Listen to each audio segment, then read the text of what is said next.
இயேசு உங்களை நேசிக்கிறார். பிரியமானவர்களே, இந்த நாளில் ஆண்டவர் நம்மளோடு பேசும்படிய வேதத்திலிருந்து ஒரு 3 வசனங்களை கூட வாசித்து ஆண்டவர் நமக்கு கற்றுக் கொடுக்கக்கூடிய காரியத்தை பார்ப்போம். அது மீகா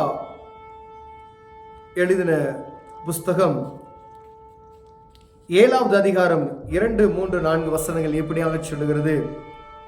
தேசத்தில் பக்தியுள்ளவன் அற்றுப்போனான், மனுஷரில் செம்மையானவன் இல்லை. அவர்கள் எல்லாரும் இரத்தம் சிந்த பதிவு இருக்கிறார்கள். அவனவன் தன் தன் சகோதரனை வலையிலே பிடிக்க வேட்டையாடுகிறான். பொல்லாப்பு செய்ய அவர்கள் 2 கைகளும் நன்றாய் கூடும். அதிபதி கொடு என்கிறான், நியாயாதிபதி கைக்கூலி கேட்கிறான். பெரியவன் தன் துராசையை தெரிவிக்கிறான். இவ்விதமாய் புரட்டுகிறார்கள். அவர்களில் நல்லவன் முச்செடி கொத்தவன், செம்மையானவன் நெருஞ்சியை பார்க்கிலும் கடும் கூர்மையானவன். உன் காவற்காரர் அறிவித்த உன் தண்டனையின் நாள் வருகிறது, இப்பொழுதே அவர்களுக்கு கலக்கம் உண்டு. உன் காவற்காரர் அறிவித்த உன் தண்டனையின் நாள் வருகிறது, இப்பொழுதே அவர்களுக்கு கலக்கம் உண்டு. பிரியமானவர்களே, தீர்க்கதரிசி இங்கு சொல்லுகிற இந்த வசனம், தேசத்தில் பக்தியுள்ளவன் இல்லை, மனுஷரில் செம்மையான இருதயம் உள்ளவன் இல்லை. அவர்கள் எல்லாரும் இரத்தம் சிந்த பதிவு இருக்கிறார்கள். அவன் தன் சகோதரனுக்கே விரோதமான காரியத்தை செய்கிறான். அவன் சகோதரனையை வலையிலே தள்ளுவதற்கு அவன் இருதயம் செம்மையானதா இல்லாமல் இருக்கிறது. பொல்லாப்பு செய்ய அவர்கள் 2 கைகளும் நன்றாய் கூடி வருகிறது. நன்மையான காரியத்தை அல்ல, பொல்லாப்பான காரியத்தை செய்வதற்கு மனிதனுடைய கைகள் கூடி வருகிறது. அதிபதி கொடு என்கின்றான், நியாயாதிபதி கைக்கூலி கேட்கிறான். பெரியவன் துராசையினால் நிரம்பி தெரிவிக்கிறான். இவ்விதமாய் நன்மையான காரியங்கள் புரட்டப்படுகிறது என்பதை விவரிக்கிறார். இது நிமித்தம் ஏற்படக்கூடிய காரியங்கள் பாருங்க. நான் நல்லவன் என்று சொல்கிறவன், அவர்கள் நல்லவன் என்று சொல்லப்படுகிறவன் முச்செடி கொத்தவனாய் இருக்கிறான். சாதாரணமா நல்லவங்க அப்படின்னாவே முச்செடி போல இருக்கிறாங்களாம். செம்மையானவன் என்றவன் நெருஞ்சியை பார்க்கும் கூர்மையானவளதாய் இருக்கிறான் அப்படின்னு சொல்லப்படுகிறது.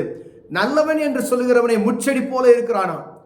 அப்ப எவ்வளவுக்கு கொடுமையான கைகள் நம் மனிதர்கள் மேல் இருக்கிறது என்றதாய் தீர்க்கதரிசி வெளிப்படுத்துகிறதை நாம் பார்க்க முடிகிறது. பிரியமானவர்களே, ஆனா நல்லவன் முச்செடியை போலவும் செம்மையானவன் நெருஞ்சியை பார்க்கலும் கூர்மையானவனாய் இருக்கிறான் என்று சொல்லப்படுகிறது. அப்ப நேர்மையான மனிதர்கள் உலகத்தில் இல்லை அப்படின்ற காரியத்தை வெளிப்படுத்தப்படுகிறது. ஆனா ஒரு காரியம் சொல்லப்பட்டு இருக்கிறது, உன் காவற்காரர் அறிவித்த உன் தண்டனையின் நாள் வருகிறது, அது இப்பொழுதே வருகிறது, கலக்கம் அவர்களுக்கு உண்டாகிறது என்று சொல்லப்படுகிறது. ஒருவேளை இவர்கள் செய்கிறதெல்லாம் செஞ்சு கொண்டே இருக்கிறார்கள். தீர்க்கதரிசி உரைக்கிற வார்த்தை எப்படி என்றால், உனக்கு ஒரு காவலர் உண்டு என்பதை மறந்து போகிறார்கள். இந்த பூமியில் இருக்க காவல்காரர்கள் வேறு, ஆனால் வானத்தையும் பூமியும் படைத்த சர்வ வல்லமையில் தேவன் நமக்கு காவல்காரராய் இருக்கிறார். பிரியமானவரே, அவர் வரும்பொழுது அவர் வைத்திருக்கிற தண்டனைக்கு ஒரு மனிதனும் தப்பித்துக் கொள்ள முடியாது என்பதை வெளிப்படுத்தும்படியாய், அதை புரிந்து கொள்ளும்படியாய் ஆண்டவர் நம்மளோடு இடைப்பட்டு கொண்டிருக்கிறார். ஒருவேளை இப்படிப்பட்டதான காரியத்தில் நாம் ஈடுபட்டு கொண்டிருக்கிறோம். நன்மை செய்கிறேன் என்று சொல்லி நன்மை செய்கிற காரியம் நல்ல மனிதன் என்று சொல்லப்படுவனே அவன் முச்செடி போல இருப்பானால், இவன் செம்மையான இருதயமாய் இருக்கிறான் என்று சொல்லப்படுகிறவன் காஞ்சொரியிலும் கூர்மையானவனாய் இருக்கிறான். அவனை தொட முடியாது. அப்படிப்பட்டதான அவ்வளவு அவனுக்கிட்ட நல்லவன் என்கிறவனும் செம்மையானவன் எப்படியா இருக்கும் பொழுது மற்றவர்கள் எப்படி இருப்பார்கள் என்று உதாரணத்துக்கு சொல்லப்பட்டு இருக்கிறது. அப்படிப்பட்ட இருதயம் உள்ளவர்களுக்கு, மனிதர்களுக்கு நியாயம் செய்யாதபடிக்கு அவர்கள் கைக்கூலி கேட்கிறவர்களாய் இருக்கிறார்கள். பெரியவர்கள் என்ன செய்யறாங்களாம், பொருளாசை நிறைந்தவர்களாய் வெளிப்படுத்துகிறார்கள் என்று சொல்லப்பட்டு இருக்கிறது. பிரியம், ஆனா ஆண்டவர் சொல்லுகிறார், அவருடைய காவற்காரர்கள் வரப்போகிறார். அவருக்கு ஒரு காலத்தை வைத்திருக்கிறார். அவருக்கு காவற்காரருக்கு பயந்து நீ நீதி செய்வதற்கு ஆயத்தமாயிரு. ஒருவேளை ஆண்டவருடைய காவல்காரர் அவர் வரும்பொழுது, அவர் நீதி விசாரிக்கும் பொழுது அது மகிமையா, அது பயங்கரமான, அது கோபாக்கினையில் வரும். பிரியமானவர்களே, அநேக நேரங்கள்ல நமக்கு உலகத்தினுடைய காரியத்தை நாம் சார்ந்து இருக்கிறவர்களாய் காணப்படுகிறோம். எதை செஞ்சாலும் யாரும் கேட்க முடியாது.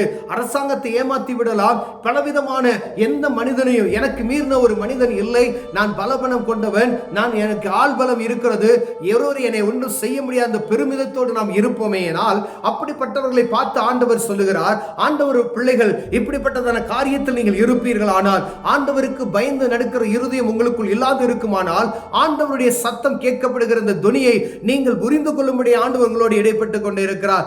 நியாயத்தை புரட்டுகிறவராய் நீங்கள் இருப்பீர்களானால், நியாயத்தை புரட்டாதபடிக்கு நீங்க நியாயாதிபதியா இருக்குவீர்களானால், ஆண்டவருக்கு பயந்து ஆண்டவருக்கு உண்மையாய் நடக்கும்படியாய், ஏன்னா உங்களுக்கு ஒருவர் உண்டு, நியாயாதிபதி ஒருவர் உண்டு, உங்களுக்கு ஒரு காவற்காரர் உண்டு என்பதை நீங்கள் அறிந்து செயல்படும்படியாய் ஆண்டவர் உங்களோடு இடைப்படுகிறார். ஒருவேளை நம்ம ஜனங்கள் தன்னுடைய சகோதரனுக்கே விரோதமாய் வலையை வீசுகிறவனாய் இருக்கிறான். ஒருவனும் செம்மையான இருதயம் உள்ளவன் இல்லை, சகோதரனே சகோதரனுக்கு வலையை வீசுகிறவனாய் இருக்கிறான் என்று வேதம் சொல்லுகிறது. பிரியமானவர்களே, அப்ப எவ்வளவுக்கு ஆண்டவர் நம்மை நிதானித்து வைத்திருக்கிறார் பாருங்க. அவ்வளவு மனிதனுடைய இருதயம் கபடுள்ளதாய் இருக்கிறது என்று வேதம் சொல்லுகிறது. ஆனா தலைவர்களும் பெரிய ஆட்களுமாய் இருக்கிற எல்லா ஆண்டவருடைய பிள்ளைகளை பார்த்து ஆண்டவர் சொல்லுகிறார், உன் காவல்காரர் வருகிறார், அவர் வரும்போது உனக்கு கலக்கம் உண்டாகும் என்று வேதம் சொல்லுகிறது. பிரியமானவர்களே, அப்ப நமக்கு ஒருவர் இருக்கிறார். நான் நியாயாதிபதியா இருக்கிறேன், நான் ஒரு பெரிய தலைவனா இருக்கிறேன், நான் ஒரு பெரிய அதிகாரப்பூர்வ அதிகாரத்துல நான் இருக்கிறேன், நான் என்ன வேணாலும் செய்வேன், யாரும் என்னை கேட்க முடியாது என்பதை அல்ல. என் சகோதரனுக்கு நான் விரோதமாய் குற்றம் செய்வேன், என்னுடைய சகோதரனுடைய ஆஸ்திகளை நான் பிடுங்கிக் கொள்ளவும் என்னால் கூடும், யாரும் என்னை கேட்க முடியாது என்ற பெருமிதத்தோடு நாம் இருப்போமேனால் ஆண்டவர் சொல்லுகிறார், உனக்கு ஒரு தலைவர் உண்டு, உனக்கு ஒரு அதிகாரத்தில் நிறைந்தவர் உண்டு, இந்த பூமிக்குரிய அதிகாரத்தில் உள்ள அல்ல, அவர் மேலிருந்து பார்த்து கொண்டிருக்கிற ஒரு சர்வ வல்லமையில் ஒரு உண்டு என்று ஆண்டவர் சொல்லுகிறார். பிரியமானவர்களே, அவருக்கு பயப்படுகிற இருதயம், தெய்வ பயம் கொஞ்ச நாள் ஒரு மனிதனுக்கு இருக்க வேண்டும் என்று ஆண்டவர் விரும்புகிறார். அந்த பயம் நமக்குள் இருந்தா நாம் என்ன செய்ய மாட்டோமா, பாவத்தை நாம் செய்ய மாட்டோம், மக்களுக்கு அநீதி செய்ய மாட்டோம், அடுத்தவனுடைய சொத்தை எடுத்துக்கொள்ள மாட்டோம், சகோதரனுக்கு விரோதமாய் முரண்பாடான காரியத்தை செய்ய மாட்டோம், நேர்மையான மனிதனாய் இருப்போம், உண்மையுள்ள மனிதனாய் இருப்போம் என்று வேதம் சொல்லுகிறது. இங்கு சொல்லப்படுகிறது, நேர்மையான மனிதன் அவன் என்ன முச்செடி போல காணப்படுகிறான். அப்ப எவ்வளவு கொடுமையா இருக்கும் பாருங்க, முச்செடியை கையில பிடிக்க முடியுமா? அப்ப நேர்மையான மனிதன் சொல்றதே அப்படி இருக்கிறான். அப்ப உண்மையும் உத்தமுள்ள மனிதன் எங்கே என்று ஆண்டவர் தேடிக்கொண்டு இருக்கிறார். ஆண்டவர் சொல்லுகிறார், நாம் கவனமாய் இருக்கும்படிக்க ஒரு வாய்ப்பை மீண்டும் மீண்டுமாய் கொடுத்து கொண்டு இருக்கிறார். நான் நல்ல நிலைமையில் இருக்கும் பொழுது, ஒரு மனிதனுக்கு நன்மை செய்யக்கூடிய நிலைமையில் இருக்கும் பொழுது, அவனுக்கு நான் நன்மை செய்ய திராணியாய் அந்த நன்மையை செய்து விட்டார் ஆண்டவர் பிரியப்படுவார். ஒருவேளை நான் ஒரு பதவியில் இருக்கிறேன், ஏழை மக்களுக்கு என்னால் நன்மை செய்ய முடியும், அதை தடுக்காதபடி நன்மை செய்து விட்டோமானால் இந்த ஆண்டவருடைய நாமம் மகிமைப்படும், நாமும் தப்பித்துக் கொள்ளலாம். ஒருவேளை நான் நன்மை செய்கிற இடத்திலிருந்து நான் மக்களுக்கு தீமையே செய்து கொண்டு இருக்கிறேன், நான் நன்மை செய்யக்கூடிய காரியத்தில் இருந்து ஒரு நன்மையும் என்னால் பிரயோஜனப்படவில்லை என்றால் ஆண்டவருக்கு கணக்கு ஒப்பிக்க வைக்க வேண்டும். நான் நியாயத்தை புரட்டுகிற சூழ்நிலைக்கு நான் தள்ளப்படுகிறேன் என்றால் உன்னை நியாயாதிபதியா நான் வைத்திருக்கிறேன், ஆனால் நீ நியாயத்தை புரட்டுவே ஆனால் உனக்கு ஒருவர் உண்டு, அவர் அதிபதியாய் வருவார். மனிதன் அல்ல, அவர் சர்வ வல்லமையுள்ள தேவன். அவருடைய கோபத்துக்கு ஆளாகாது இருக்கும்படியா ஆண்டவர் நம்மோடு பேசிக் கொண்டிருக்கிறார். பிரியமான வேதம் சொல்லுகிறது, ஆண்டவருக்கு பயந்து நடக்கிற இருதயம் உள்ளவர்களை ஆண்டவர் தேடிக்கொண்டு இருக்கிறார். நியாயாதிபதிகளை அவர் தான் உருவாக்குகிறார், அவர் தான் நீதி உள்ள மனிதனை உருவாக்குகிறார், மனிதனுக்கு நல்குணத்தை உண்டாக்குறவர் அவர் தான் இருக்கிறார். அவர் தான் சொல்லுகிறார், நம்ம நீதியோடு உண்மையோடு நடந்து கொள்ளுகிற ஒரு மனிதனை நான் தேடிக்கொண்டு இருக்கிறேன் சொல்லி நம்ம அப்படிப்பட்டதான சூழ்நிலையில நான் இருப்போமையினால் நமக்கு ஒரு அதிபதி உண்டு, அவர் நம்மை நியாயம் விசாரிக்க போகிறவராய் இருக்கிறார். அவருக்கு பயந்து நடக்கிற இருதயம் எனக்கு வேண்டும் என்று சொல்லி அவரிடம் கேட்போமையினால் ஆண்டவர் மன்னித்து உங்கள் அதிகாரத்தில் இருக்கும் பொழுது, ஒரு தலைமைத்துவத்தில் இருக்கும் பொழுது மக்களுக்கு நன்மை செய்யக்கூடிய காரியங்களை நீங்கள் செய்வதற்கு அவர் கிருபை அளிக்க வல்லமையாக இருக்கிறார். பிரியமானவர்களே, கண்களை மூடுவோம், ஜெபம் செய்வோம். அன்பின் தகப்பனே, ஆண்டவரே, நாங்கள் அதிகாரத்தை துஷ்பிரயோகம் பண்ணாதபடிக்கு தேவங்களை காத்துக்கொள்ளும்படியே நான் ஜெபிக்கிறையா. ஆண்டவரே, எங்க சகோதரர்களுக்கு ஆண்டவரே நாங்கள் தீமையை செய்யாதபடி எங்களை காத்துக்கொள்ளுங்க. ஆண்டவரே, இயேசுவின் நாமத்தினால ஆண்டவரே உமது கிருபை எங்களை நடத்தட்டும். இயேசுவின் நாமத்தில் பிதாவே, ஆமென்.